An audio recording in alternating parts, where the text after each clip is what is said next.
हाय दोस्तों, मैं एडवोकेट कुंजी बिहारी कुर्मी फिर से आपके समक्ष उपस्थित हूँ पार्ट 7 लेके भारतीय दंड संहिता के महत्वपूर्ण केसेस।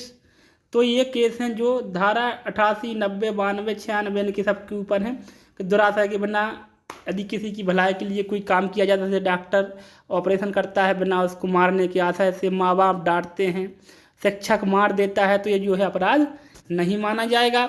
इस संबंधित केस ला आइए देखते हैं। पहला केस, जीवी घाटगे बनाम सम्राट। जीवी घाटगे बनाम सम्राट सभी प्रतियोगी की परीक्षा में दोस्तों ये क्वेश्चन जो है पूछे जाते हैं।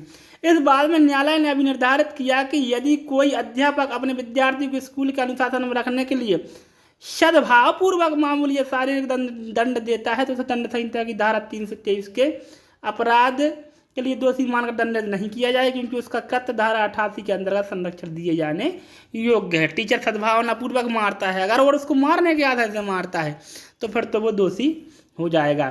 अगला केस है दोस्तों, बाबूलिन हिजड़ा बनाम सम्राट। ये हिजड़ा वाला केस भी बहुत आता है।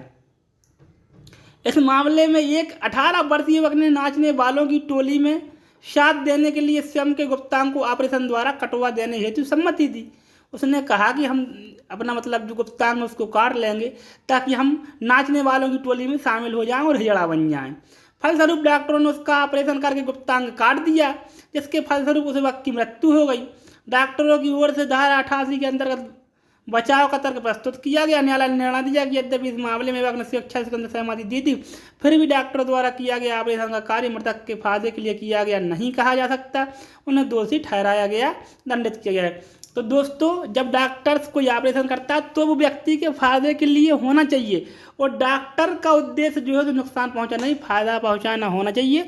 और जो है उसको लगे कि ये इसके शरीर के लिए आवश्यक है तभी उसका जो है लाभ दिया जाएगा, अन्यथा की स्थिति में नहीं। तो डॉक्टर साहब को यहाँ पर 302 के अंतर्गत जो है दोषी माना गया। अब अगला केस है पुनई फातिम बनाम सम्राट।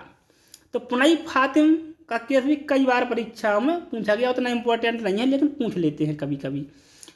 इस बात में अभियुक्त जो एक सपेरा था ने मृतक को उकसाया कि वह एक जहरीले सांप से अपने को कटवाए तथा उसको यही विश्वास दिलाया कि सपेरा उसे किसी भी अवहानि से बचाने का सामर्थ्य रखता है। उसने कहा, भैया सांप से कटवा लो, हम तो बैठे हैं और हम जो है तुम्हें दवा दे देंगे, तुम ठीक हो जाओगे। वो गाँव का होगा कोई, तो मान गया। न्यायालय ने यह निर्णय दिया कि मृतक द्वारा की गई सहमति वास्तविक सहमति नहीं दी, क्योंकि उसे विश्वास था कि सपेरे में सर्पदंश से बचाने की सामर्थ्य है। तो अभियुक्त को यह ज्ञात था कि मृतक अपनी सहमति इस भ्रम के कारण दे रहा है, अतः अभियुक्त मृतक की सहमति के आधार पर अपना बचाव करने का हकदार नहीं था। 90 कहती है भाई कि जब कोई व्यक्ति जो है 18 वर्ष से ऊपर का होता है और कोई सहमति देता है, जैसे मान लड़ाई की सहमति देता है, अब वो लड़ाई में लग जाए, जैसे मान लो कुश्ती खेलता है, लेकिन मरने की जान से और घोर अपराधी होने की सहमति नहीं दे सकता है, अन्यथा की स्थिति में वो सहमति नहीं मानी जाएगी। और जो है सद्भावपूर्वक भी नहीं थी सहमति, वो जानता था कि ये व्यक्ति जो है मर जाएगा, उसने विश्वास दिलाया और वो मर गया। ये 90 में ऐसे लोग बच जाते हैं, क्रिकेट में बॉल लग गई आपको तो आप उसकी रिपोर्ट नहीं कर सकते, मैच देखने गए हैं तब भी ऐसी कंडीशंस होती है। लेकिन यहाँ पर पुनई फातिमा में भी जो है उसको लाभ नहीं दिया गया। आगे चलते हैं बच्चन लाल बनाम राज्य का मामला जो है अपन देखते हैं।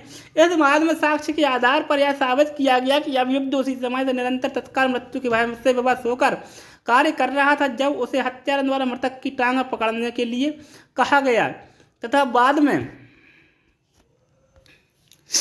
छिपाने में हत्यारों की मदद करनी पड़ी। यद्यपि अभियुक्त ने अपने बयान में यह नहीं कहा कि उसने उक्त हत्या के कार्य में सहयोग देने का प्रतिरोध किया था, फिर भी न्यायालय ने उसे धारा 94 के अधीन व्यवस्था का बचाव किया गया।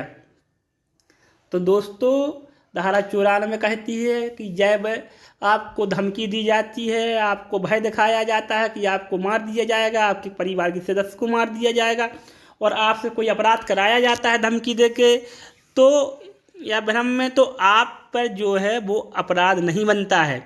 लेकिन शर्त ये है दोस्तों कि आप, फिर वही बात आती है कि आप केवल जब मार नहीं सकते किसी को, जब मारने की बात आएगी तो फिर खुद मर जाओ। अगर आपको लग रहा है कि ये बोल रहा है इसको मार दो और नहीं जब तुम्हें मार देंगे तो फिर खुद, इस तरीके से धारा 94 का लाभ उसको जो है दोस्तों दिया गया।